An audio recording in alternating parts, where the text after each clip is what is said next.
Alhamdulillah, dari periode pertama sampai sekarang 0 rupiah tidak menggunakan anggaran apapun. Dapat tekanan dari siapapun.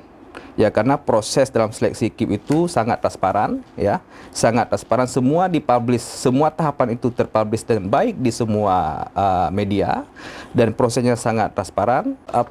Anda bisa membedakan antara partai politik dengan DPR. DPR itu adalah lembaga negara.